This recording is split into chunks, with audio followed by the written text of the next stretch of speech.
صبر ہوتا نہیں، صبر کیا جاتا ہے، اور صبر یہی ہوتا ہے کہ اپنے اندر مچتے ہر طوفان کو خود میں تھام کے اس کے ختم ہونے کا انتظار کرنا، اپنی شدتوں کو خود میں اس طرح قید کر لینا کہ معاملہ صرف اللہ کا رہ جائے۔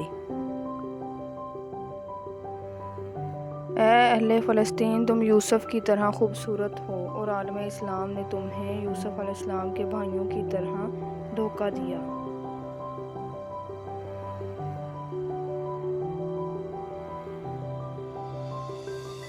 رستہ ایک ہی تھا، حضرت موسیٰ علیہ السلام گزر گئے اور فرعون ڈوب گیا۔ یقین رستے پر نہیں، اللہ پر کرو۔ سورہ یوسف مثال ہے، کچھ چیزیں لمحوں میں نہیں دی جاتی، وہ اکثر صدیوں کے انتظار کے بعد حصے میں لکھ دی جاتی ہیں۔ نصیب بے شک رب کے ہاتھ میں ہے، مگر دعاؤں کا اختیار اس نے ہمیں دیا ہے۔ دعا ہی تو ہے مقدر بدل سکتی ہے۔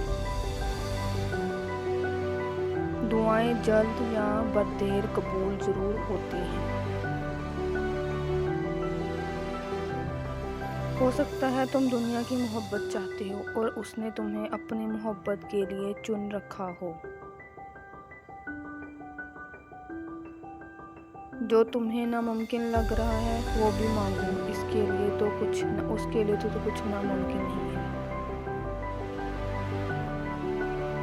آنے والی مصیبت کو روکتی ہے، جو مصیبت اتر چکی اس کو ہلکا کرتی ہے۔ یہ مومن کا ہتھیار ہے، دین کا ستون ہے، آسمانوں اور زمینوں کا نور ہے، نماز۔ تم دل شکستہ مت ہو، تمہارا رب تمہارے دل سے نکلی ہر پکار سن سکتا ہے۔